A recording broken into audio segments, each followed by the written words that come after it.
Good afternoon. I am Malens, and I come from the richest country in the world. It is located in the richest continent in the world, in the west of the richest continent. My country is called Sierra Leone. On the surface, we are blessed with infinite beauty and abundance of flora and fauna, producing the most exquisite harvest of coffee, cocoa, fruits, vegetables, and caoutchouc. You name it, we've got it. We also have diverse wildlife and vast marine resources, and waterfalls and rivers. On a deeper level, we are blessed with the real treasures the kings and queens of this world desire.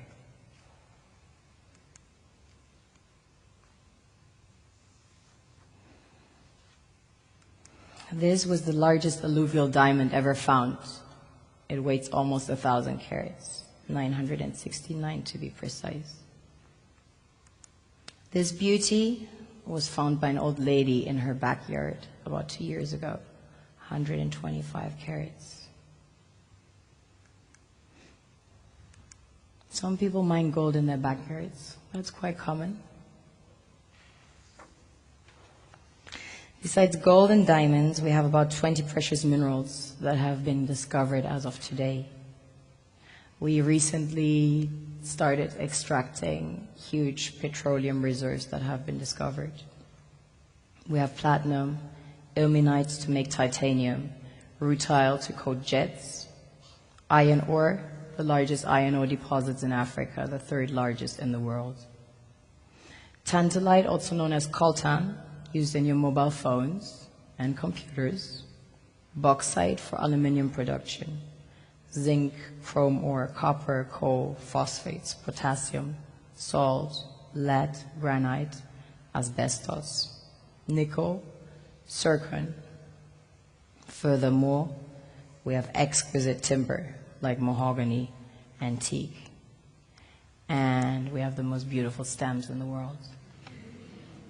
Of course, the West needs Africa's resources most desperately to power airplanes, cell phones, computers, and engines, and the gold and diamonds, of course, a status symbol to determine their powers by their core and to give value to their currencies. One thing that keeps me puzzled, despite having studied finance and economics at the world's best universities, the following question remains unanswered. Why is it that 5,000 units of our currency is worth 1 unit of your currency, where we are the ones with the actual gold reserves? It's quite evident that the aid is in fact not coming from the West to Africa, but from Africa to the Western world. The Western world depends on Africa in every possible way, since alternative resources are scarce out here. So how does the West ensure that the free aid keeps coming? By systematically destabilizing the wealthiest African nations and their systems, and all that backed by huge PR campaigns, leaving the entire world under the impression that Africa is poor and dying and merely surviving on the mercy of the West.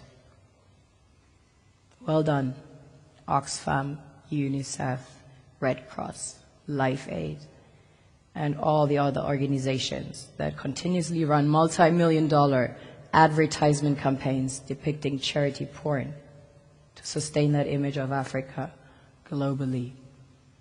Ad campaigns paid for by innocent people under the impression to help with their donations.